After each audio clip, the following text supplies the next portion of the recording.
So hello everyone, myself Umesh Washne and welcome back to my YouTube channel. So आज हम करेंगे chapter 10 mensuration का पहला lecture. So now let's get started. So आज हम start करेंगे अपना नया चैप्टर 10 जिसका नाम है मेंसुरेशन।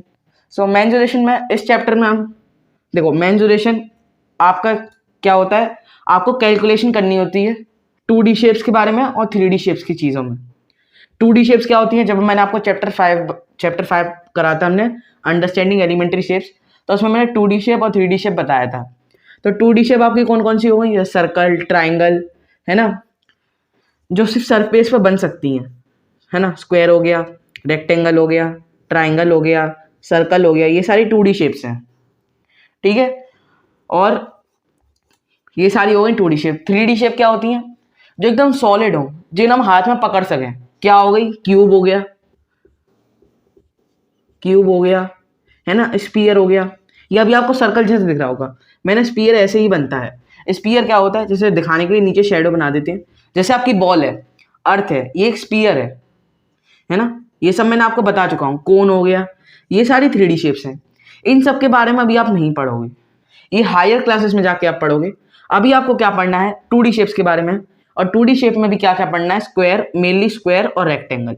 7th क्लास में आप पढ़ोगे ट्राइंगल के बारे में पढ़ोगे शायद, और सर्कल के बारे में, ठीक है। अभी आपको स्क्वायर और रेक्टेंगल के बारे में पता करना है, इनका पेरीमीटर और एरिया, ये सब चीज़ें आपको जाननी है। लेकिन मैं आपको ट्राइंगल का पेरीमीटर भी बता दूंगा और एरिया भी बता दूंगा, और सर्कल का मैं फॉर्मूला बता दूंगा, ठीक है। अभी आपको मैं बता दूंगा, लेकिन वो अप्लाई आप करना सीखोगे क्वेश्चंस में नेक्स्ट क्लास में 7th में।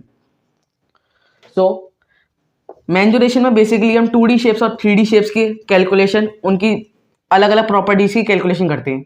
जैसे पेरीमीटर, 2D शेप्स के पेरीमीटर, एरिया, है ना, 3D शेप्स की वॉल्यूम, उनका एरिया, टोटल सरफेस एरिया, ये सब बहुत ऐसे टर्म्स हैं जो आपके हायर क्लासेस में यूज होंगे।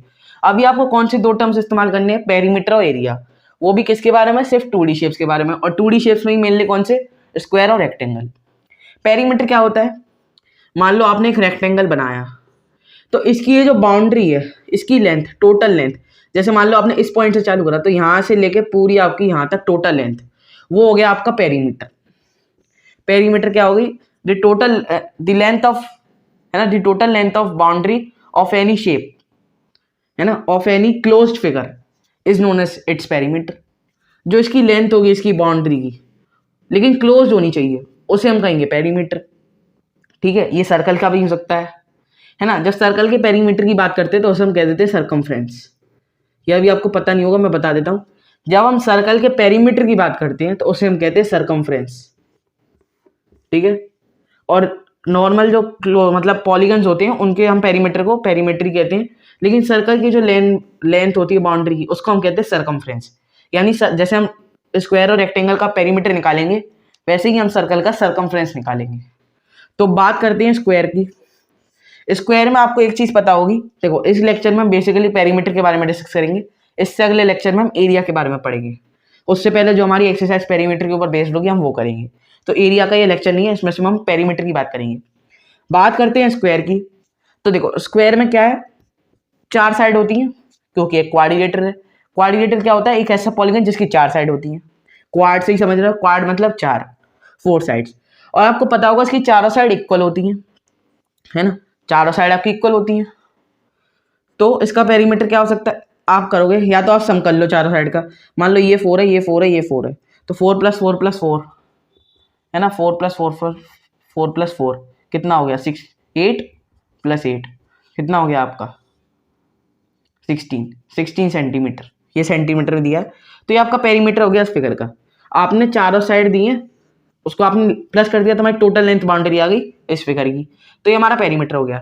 लेकिन जब आप इसे फॉर्मूला से करोगे, जब आप देखो 4 को 4 बार प्लस कर रहे हो, तो उसका मतलब 4 इंटू साइड कर दो ना। देखो सारी साइड इक्वल है, देखो मतलब मैं क्या समझा रहा हूँ, जैसे 4 साइड है तो हमने यहाँ पे 4 लिख दिया। अब यहाँ पे हमारी साइड क्या थी, 4 सेंटीमीटर।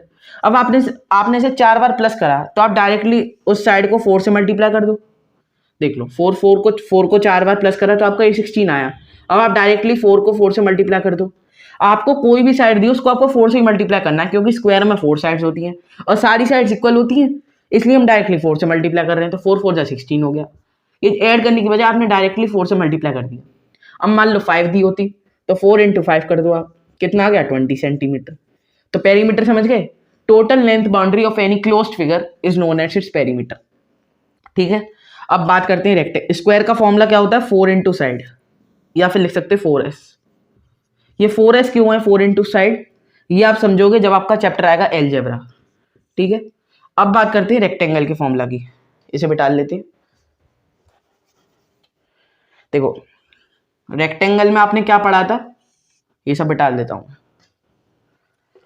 देखो आपका ट्राइंगल हो गया, आपके ट्राइंगल इसमें दिया नहीं है, आपका ट्राइंगल का पेरीमीटर इसमें दिया नहीं है, इसके लिए मैं एक स्पेशल सा लेक्चर बता दूंगा। और ट्राइंगल का पेरीमीटर क्या है, अगर आपको देखो ट्राइंगल 3 तरीके के होती हैं, आइसोसेलेस, इक्विलेटरल और स्केलेन। तीनों के अलग अलग फॉर्मूले होते हैं, वो मैं आपको इस लेक्चर में बता दूंगा। ठीक है, लेकिन सर्कल के बारे में जब हम एरिया के बारे में बात करेंगे, सर्कल का सर्कमफ्रेंस निकालना मैं उस लेक्चर में बताऊंगा। इस लेक्चर में अभी आपको मैं ट्राइंगल, स्क्वायर और ट्राइंगल, स्क्वायर और रेक्टेंगल के पेरीमीटर के बारे में बताऊंगा। रेक्टेंगल में आपने ये भी एक क्वाड्रिलेटरल है क्योंकि इसकी 4 साइड है, 1 2 3 4। अब इसकी अपोजिट साइड इक्वल होती है। अपोजिट मतलब सामने सामने वाली, मतलब ये इसके इक्वल होगी, ये इसके इक्वल होगी, है ना। देखो ये क्या हो गई इसकी, ये क्या हो गई इसकी लेंथ। अब देखो पेरीमीटर के, जब आप रेक्टेंगल का पेरीमीटर निकालते हो तो 2 चीज इस्तेमाल होती है, लेंथ और ब्रेड्थ। लेंथ क्या होती है, उसकी लंबाई, है ना, और ब्रेड्थ क्या होती है, उसकी चौड़ाई। अब आपने रेक्टेंगल को लिटा दिया, ऐसा रेक्टेंगल है, तो ये क्या हो गई आपकी ब्रेड्थ, चौड़ा, ब्रेड्थ मतलब चौड़ाई, ये हो गई आपकी लेंथ यानी लंबाई। अब आपने ट्राइंगल को खड़ा कर दिया, पहले बेचारा थक गया था इसने आपको लिटा दिया, आपने उसको लिटा दिया, अब वो ठीक हो गया तो वो खड़ा हो गया। तो ये क्या हो गई इसकी अब लेंथ, और ये क्या हो गई ब्रेड्थ। ठीक है, अब देखो लेंथ इसमें देखो ये भी लेंथ हो गई, फिर ये दोनों इक्वल होती हैं क्योंकि रेक्टेंगल में अपोजिट साइड इक्वल होती हैं, और ये भी ब्रेड्थ है। अभी इसके बारे में बात नहीं कर रहा, इसके बारे में बात कर रहा हूँ। ठीक है, और ये दोनों ब्रेड्थ है, ये भी इक्वल होती हैं। तो यानी पेरीमीटर कैसे निकालोगे आप, L प्लस बी, क्योंकि ये दोनों इक्वल हैं, ये दोनों लेंथ हो गई, ये दोनों इक्वल हैं, ये दोनों ब्रेड्थ हो गई, है ना। अगर मान लो नीचे आप चौड़ाई देखोगे उतनी चौड़ाई ऊपर होगी क्योंकि ये दोनों इक्वल है, ऐसी जितनी लंबाई यहाँ होगी उतनी लंबाई यहाँ होगी क्योंकि ये दोनों इक्वल है। तो L प्लस बी, चारों साइड है उनका हमने सम कर दिया तो पेरीमीटर आ जाएगा। अब देखो L प्लस एल हो जाएगा आपका 2L, और B प्लस बी हो जाएगा आपका 2B। ये मैं आपका फॉर्मूला निकाल रहा हूँ, L प्लस एल हो जाएगा आपका 2L, और B प्लस बी हो जाएगा आपका 2B। ये L प्लस एल 2L कैसे हो गया और B प्लस बी 2B कैसे हो गया, ये आप सीखोगे एलजेब्रा में। अभी आप सिर्फ समझ लो कि L प्लस एल 2L हो जाएगा, B प्लस बी 2B हो जाएगा। अभी आप ये सब समझ लो, ये आप कैसे आया 2L, वो सब समझ लोगे आप एलजेब्रा चैप्टर में, वो भी आपको मैं कराऊंगा। मेंसुरेशन के साथ शायद 11 चैप्टर है वो भी आपको मैं कराऊंगा एलजेब्रा। देखो अब यहाँ पे देखो, आपने सेकंड चैप्टर में एक प्रॉपर्टी पढ़ी थी, डिस्ट्रीब्यूटिव प्रॉपर्टी। अब मैं क्या निकाल रहा हूँ, मैं पेरीमीटर फॉर्मूला निकाल रहा हूँ रेक्टेंगल का, रेक्टेंगल की बात कर रहे हैं, रेक्टेंगल का पेरीमीटर का मैं फॉर्मूला निकाल रहा हूँ। अब देखो इसको हम लिख सकते हैं 2 इंटू एल, 2L क्या हो गया आपका 2 इंटू एल, और B क्या हो गया आपका 2 इंटू बी। आपने एक प्रॉपर्टी पढ़ी थी डिस्ट्रीब्यूटिव प्रॉपर्टी, क्या थी वो A into B plus C, है ना, is equal to A into B plus A into C. यानी A B से भी मल्टीप्लाई हो रहा है और A C से भी मल्टीप्लाई हो रहा है, यानी A इंटू बी, और यहाँ पे बीच में प्लस है तो प्लस A इंटू सी, अगर बीच में माइनस होता तो A into B minus A into C. Same यहाँ पे है, देखो अभी आप ऐसे मतलब आपने ये इक्वल टू के पहले ये है, आप इस पे पहुंच गए तो ये भी तो इसके इक्वल होगा, जब ये इसके इक्वल है तो ये भी इसके इक्वल होगा। अब आपको ये वाली फॉर्म में दे रखा है ये ए, देखो यहाँ भी 2 यहाँ भी 2, तो ये हो गया आपका ए, है ना, और ये भी हो गया ए, है ना। ये क्या हो गया आपका बी, और ये क्या हो गया आपका सी। तो क्या हो गया ये ए इंटू बी प्लस सी, यानी एल प्लस बी। तो ये आपका फॉर्मूला बन गया perimeter of rectangle 2 into L plus B. कैसे निकाला हमने, अब देखो पेरीमीटर क्या होता है, मान लो कोई भी फिगर है, पेरीमीटर क्या होता है, उसकी लेंथ होती है, टोटल लेंथ होती है उसकी बाउंड्री की, यहां से लेके यहां तक उसकी लेंथ, उसकी बाउंड्री जो हमने शेप बनाई उसकी बाउंड्री की लेंथ, वो होती है हमारी पेरीमीटर। पेरीमीटर कैसे निकाल लोगे, मान लो 4 साइड है क्वाड्रिलेटर में, रेक्टेंगल में 4 साइड है ना, तो ये 2 इक्वल है, क्योंकि अपोजिट साइड इक्वल होती है रेक्टेंगल में, है ना। तो इसे हम क्या कहते हैं, जो चौड़ाई होती है रेक्टेंगल की उसे हम कहते हैं ब्रेड्थ और इसे हम कहते हैं लेंथ, है ना। ये भी अगर ये दोनों आपस में इक्वल है तो ये भी सेम लेंथ हो गई, ये भी सेम लेंथ हो गई, है ना। ये दोनों आपस में इक्वल है तो ये भी सेम ब्रेड्थ हो गई, ये भी सेम ब्रेड्थ हो गई। देखो जब ये दोनों साइड इक्वल है तो सेम चौड़ाई होगी, तो ये भी ये भी ये भी एल, ये भी एल। तो एल प्लस बी, है ना। चारों साइड का हमने सम कर दिया, तुम्हारा पेरीमीटर आ जाएगा। एल प्लस एल क्या हो गया 2L, बी प्लस बी हो गया 2B। ये कैसे आया वो आप अलजेब्रा में समझोगे। अभी आपसे समझ लो कि L plus L 2L, B plus B 2B। ये मैं आपको फॉर्मूला निकाल के दिखा रहा हूँ। बहुत से लोग ऐसे समझाते नहीं है, सब आपको फॉर्मूला रटवा देते हैं 2 into L। मैं आपको फॉर्मूला निकाल के दिखा रहा हूँ। 2L हो गया और 2B हो गया। देखो ये आपको क्या दिख रहा है, डिस्ट्रीब्यूटिव प्रॉपर्टी। 2L मतलब 2 into L plus 2 into B, है ना। 2L मतलब 2 into L प्लस 2B मतलब 2 into B। तो यानी A into B plus A into C, यानी A into B plus C। हमारा फॉर्मूला आ गया 2 into L प्लस B। तो स्क्वायर के पेरीमीटर का क्या फॉर्मूला होता है, 4 into साइड। जब आप देखो स्क्वायर में चारों साइड इक्वल होती है तो आप उसी साइड को 4 बार प्लस करोगे तब आपका पेरीमीटर आएगा। तो इसका डायरेक्टली आप जो नंबर ऑफ साइड्स हैं उससे एक साइड को मल्टीप्लाई कर दो तो आपका पेरीमीटर आ जाएगा, है ना। तो आपका मान लो एक पेन की कॉस्ट 2 रुपये है, आपको 4 पेन की कॉस्ट निकालनी है ना। तो 4 into 2 कर दोगे आप डायरेक्टली 8 आ जाएगा, है ना। नंबर ऑफ साइड्स है एक की दी है, ऐसे यहाँ पे नंबर ऑफ साइड्स 4 है तो हमेशा 4 से मल्टीप्लाई करोगे और जो साइड की लेंथ है उससे मल्टीप्लाई कर दो, आपको टोटल पेरीमीटर आ जाएगा। क्योंकि साइड्स तो हमारी 4 है ना, इसलिए हम 4 से मल्टीप्लाई करते हैं। तो पेरीमीटर ऑफ रेक्टेंगल ये सब बिटाल देता हूँ, समझ गए होगे आप कैसे है। पर जब आपने ये फॉर्मूला निकाला तो इस चीज को क्या बोलते हैं, इसको बोलते हैं डेरिवेशन। जब आप 9th में फिजिक्स पढ़ोगे कोई भी आप फॉर्मूला डराइव करोगे तो उससे बोलते हैं डेरिवेशन। मतलब आपने इसको डराइव करना है तो ये होता है आपकी डेरिवेशन। ये मैंने पूरी डेरिवेशन करी पेरीमीटर ऑफ रेक्टेंगल के फॉर्मूले की। हमने एंड में जाके अपना पेरीमीटर ऑफ रेक्टेंगल का फॉर्मूला निकाल लिया। तो स्क्वायर के पेरीमीटर का क्या फॉर्मूला होता है, 4 into साइड। और रेक्टेंगल के पेरीमीटर का फॉर्मूला क्या होता है, 2 into L प्लस बी। यहाँ मल्टीप्लाई लगा, ब्रैकेट के बाद अगर मल्टीप्लाई हो तो मल्टीप्लाई आप समझ जाओ, अगर कुछ भी नहीं है तो ब्रैकेट के बाद मतलब आपका मल्टीप्लाई है। तो 2 into लिख दो या फिर नहीं भी लिखो, 2 into L प्लस बी। इसका मतलब क्या हुआ, 2 को पहले L से मल्टीप्लाई करो फिर 2 को B से मल्टीप्लाई करो। आपने डिस्ट्रीब्यूटिव जैसे हमने डेरिवेशन करी थी L plus B plus B, क्योंकि अपोजिट साइड इक्वल होती है तो ये L है तो ये भी L हो गई, ये भी है तो ये भी हो गई। L प्लस बी 2B और 2L, है ना। L प्लस बी 2B और 2L। ये क्या हो गया 2L 2 और 2 into B यानी 2L प्लस बी। आपका फॉर्मूला आ गया, समझ गए। सो अब बात करते हैं हम ट्रायंगल के बारे में। देखो अभी हम ट्रायंगल के पेरीमीटर के बारे में बात करेंगे। ट्रायंगल का एरिया आपके में अभी है नहीं, लेकिन मैं जब एरिया वाला लेक्चर करूंगा उसमें मैं आपको सर्कमफ्रेंस बता दूंगा, यानी सर्कल का पेरीमीटर कैसे निकालते हैं, सर्कल का एरिया कैसे निकालते हैं।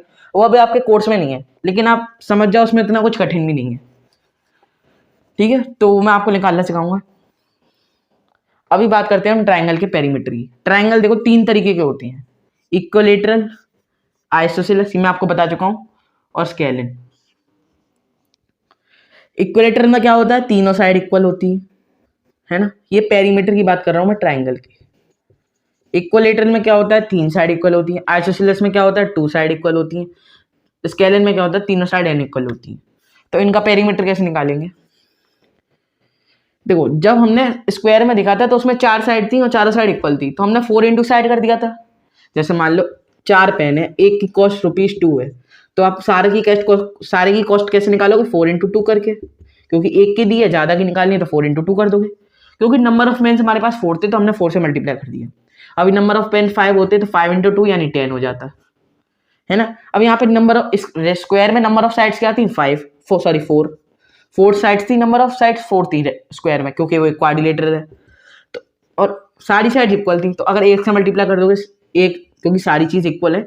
यहाँ पे भी सब पेनों की कॉस्ट एक ही है, ₹2। और वैसे भी यहाँ पे सारी साइड्स एक की लेंथ दी है तो इसका मतलब सारी की लेंथ सेम होगी, क्योंकि सारी साइड्स इक्वल होती हैं स्क्वायर में। तो मान लो 4 into 2 दिया है ना, तो 8 हो जाएगा पेरीमीटर उसका। अगर 2 सेंटीमीटर एक साइड स्क्वायर की एक साइड है 2 सेंटीमीटर, तो ये भी 2 सेंटीमीटर होगी, ये भी 2 सेंटीमीटर होगी। क्यों? क्योंकि सारी साइड इक्वल होती है। तो एक का दिया है और ज़्यादा का निकालना है आपको, मतलब चारों का निकालना है, तो 4 इंटू 2 कर दो।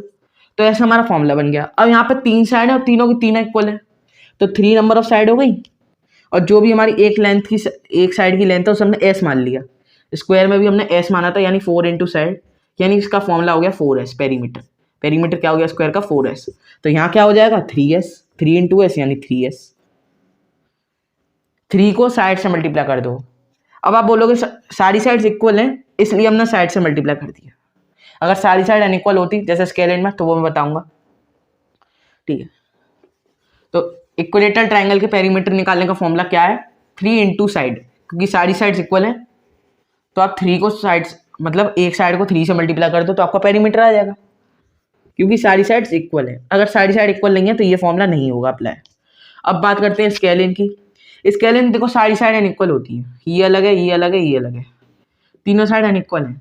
तो इसमें आप क्या करोगे? तीनों साइड का सम कर दोगे। तीनों साइड का सम कर दोगे तो इसका कोई तरीका नहीं है पेरीमीटर निकालने का, इसका सिर्फ एक ही तरीका है, तीनों साइड का सम कर दो, है ना। Side 1 plus side 2 plus side 3, तीनों साइड का सम कर दो, यही इसका फॉर्मूला है और कुछ नहीं है। इसका हम पेरीमीटर। अब बात करते हैं आइसोसेलेस की। अब देखो आइसोसेलेस में 3 ट्राइंगल है तो 3 साइड होंगी। अब इसमें 2 तो इक्वल साइड है, यानी 2s हो गया, 2 into side plus third side. क्या चीज? अगर जैसे रेक्टेंगल में 4 साइड इक्वल थी तो हमने पेरीमीटर क्या निकाला? 4 इंटू साइड। ट्राइंगल में 3 इक्विलेटरल ट्राइंगल में 3 साइड इक्वल थी तो पेरीमीटर क्या हो गया? 3 इंटू साइड। अब यहाँ पे 2 साइड इक्वल है आइसोसेलेस ट्राइंगल, तो ये हो गया 2 इंटू साइड और एक साइड बची तो इसको हम ऐड कर देंगे, इसको हम ऐड कर देंगे प्लस थर्ड साइड। ये फॉर्मूला बन गया आपके आइसोसेलेस ट्राइंगल का। समझ गए? इक्विलेटरल ट्राइंगल में तीनों साइड इक्वल तो फॉर्मूला बन गया 3 इंटू साइड, यानी 3 साइड 3s, है ना। आइसोसेलेस ट्राइंगल का क्या फॉर्मूला बन गया? 2 साइड इक्वल हैं, 2 साइड इक्वल है तो 2 साइड को प्लस करने की बजाय एक साइड को 2 से मल्टीप्लाई कर दो, 2 इंटू साइड हो गया प्लस थर्ड साइड हो गया, यानी 2s प्लस थर्ड साइड। ये फॉर्मूला हो गया। आइसोसेलेस ट्रायंगल में तीनों साइड अनइक्वल होती है तो उसका कोई ऐसा स्पेसिफिक फॉर्मूला नहीं है। उसमें क्या होगा? तीनों साइड को प्लस कर दो तो आपका पेरीमीटर आ जाएगा। पेरीमीटर क्या होता है? एक कोई भी क्लोज फिगर की बाउंड्री, उसकी लेंथ, उस बाउंड्री की लेंथ। मान लो ये हमने ट्रायंगल बनाया, सिंपल भाषा में समझ लो, इस ट्रायंगल को बनाने के लिए हमने कितना लंबा पेन घिसा, यहां से लेके यहां तक हमने पेन घिसा, तो उसकी लेंथ क्या हो गई? वो आपका पेरीमीटर हो गया। समझ गए? तो इक्विलेटरल ट्रायंगल का पेरीमीटर क्या होता है? 3 इंटू साइड। आइसोसेलेस ट्रायंगल का पेरीमीटर क्या होता है? 2 into side plus third side, यानी जो दो इक्वल साइड है। आइसोसेलेस ट्रायंगल में कोई भी 2 साइड इक्वल होती है तो 2 जो इक्वल साइड है उसे मान लो ये अगर 4 है तो ये भी 4 हो जाएगी, तो इस 4 को 2 से मल्टीप्लाई कर दो, 4 प्लस 4 8, तो डायरेक्टली हमने 2 से मल्टीप्लाई कर दिया तो इन दोनों का सम आ गया। बचा तीसरा, इसको प्लस कर दो, plus third side, plus third side आ गया। 2 into side plus third side. Scalene में तीनों साइड अनइक्वल होती है तो तीनों को ऐड कर दो तभी निकलेगा पेरीमीटर। इसका कोई फॉर्मूला नहीं है। तो इक्विलेटर का 3 इंटू साइड, आइसोसेलेस का 2 into side plus third side, और स्केलिन का तीनों साइड का सम। और स्क्वायर का क्या होता है? 4 इंटू साइड यानी 4s, है ना। और रेक्टेंगल का 2 इंटू एल प्लस बी। बहुत से बच्चे पूछते हैं कैसे निकला, मैंने आपको निकाल के भी दिखा दिया। रेक्टेंगल में अपोजिट साइड इक्वल होती है तो ये लेंथ और ब्रेड्थ भी आपको पता चल गया। ब्रेड्थ क्या होती है? चौड़ाई, और लेंथ क्या होती है? लंबाई। लंबाई इसकी ये हो गई और ब्रेड्थ इसकी ये हो गई, है ना। चौड़ाई ये, लंबाई ये, तो एल इंटू, है ना, ये हो गया एल, ये हो गया बी। अब ये दोनों इक्वल है तो ये भी बी होगा, ये दोनों इक्वल है तो ये भी एल होगा। तो L plus L plus L plus L plus B, ये आपका पेरीमीटर हो गया, चारों साइड का सम। तो L plus L 2l, B plus B 2b, 2 common आ गया, यानी डिस्ट्रीब्यूटिव प्रॉपर्टी लगा के 2 इंटू एल प्लस बी हो गया। ठीक है, मैंने आपको ड्राइव भी करके दिखा दिया कि रेक्टेंगल के पेरीमीटर का फॉर्मूला कैसे आया। तो आप समझ गए। ये था आज के लेक्चर में, हमने पेरीमीटर के बारे में पूरी बात कर ली। सर्कल के पेरीमीटर यानी सर्कल की सर्कमफ्रेंस के बारे में मैं एरिया के लेक्चर में डिस्कस करूंगा। वहां पे मैं रेक्टेंगल स्क्वायर का एरिया बताऊंगा, ट्रायंगल का एरिया है नहीं, ट्रायंगल का एरिया भी बता दूंगा। ठीक है, सो आज के लेक्चर में इतना ही। आज के वीडियो में इतना ही। आज के वीडियो में हमने जो टॉपिक कवर किया है वो है पेरीमीटर। पेरीमीटर में हमने किसका पेरीमीटर डिस्कस किया? स्क्वायर, रेक्टेंगल, उनके फॉर्मूले बता दिए। और पेरीमीटर ऑफ ट्रायंगल, ट्रायंगल में भी 3 types of triangle, equilateral, isosceles, scalene. ठीक है, इससे अगला जो लेक्चर होगा, मतलब इसके बाद जो हम एक्सरसाइज करेंगे उसके बाद जो लेक्चर 2 होगा उसमें हम एरिया के बारे में पढ़ेंगे, और पेरीमीटर कर लेंगे हम किसका, सर्कल का। वो आपके कोर्स में नहीं है लेकिन वो उतना डिफिकल्ट भी नहीं है। अब मैं एक और जरूरी बात बता दूं, यहाँ पे तो हमने स्क्वायर, रेक्टेंगल, ट्राइंगल के बारे में बता दिया। अब मान लो ऐसा एक क्वाड्रिलेटरल हो, उसकी चारों साइड अनइक्वल हो। चार साइड इक्वल हो गई तो वो रेक्टेंगल हो गया, अपोजिट साइड इक्वल हो, चार साइड इक्वल हो गई तो वो स्क्वायर हो गया, अपोजिट साइड इक्वल हो गई तो रेक्टेंगल हो गया। इन दोनों के फॉर्मूले हमने पढ़ लिए। ट्राइंगल में भी इक्वलेटर एसोसिएस पढ़ लिया। अब स्केलिन की तरह जैसे मैं तीनों साइड इनइक्वल है, एक कोई क्वाड्रिलेटरल हो, क्वाड्रिलेटरल चार साइड का होता है, उसमें चारों साइड अनइक्वल हो तो उसका पेरीमीटर कैसे निकालोगे? सिंपल है, उसका भी कोई फॉर्मूला नहीं। जैसे यहाँ पे तीन साइड को प्लस करा, वहां पे चारों साइड को प्लस कर दो। कोई अगर पांच साइड का पॉलीगन हो और उनकी पांचों साइड अनइक्वल हो तो पांचों साइड को प्लस कर दो, पेरीमीटर क्या?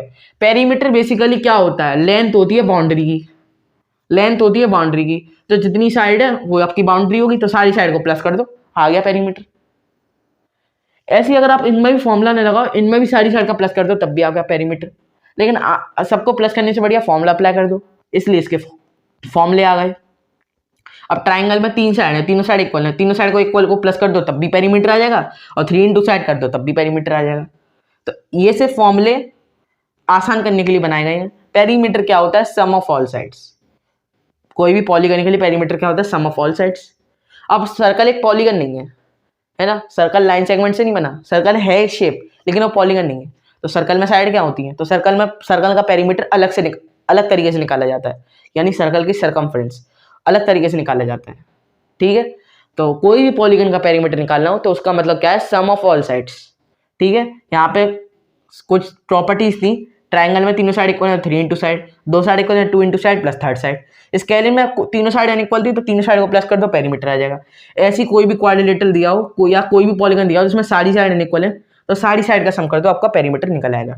ठीक है, सो अगर आपको वीडियो पसंद आई हो तो वीडियो को लाइक करें और चैनल को सब्सक्राइब करें और बेल आइकन दबा दें ताकि मेरी वीडियो को नोटिफिकेशन आपको सबसे पहले मिले। सो मिलते हैं नेक्स्ट वीडियो में, तब तक के लिए टाटा बाय बाय। और इंस्टाग्राम पे फॉलो कर लो, लिंक डिस्क्रिप्शन में।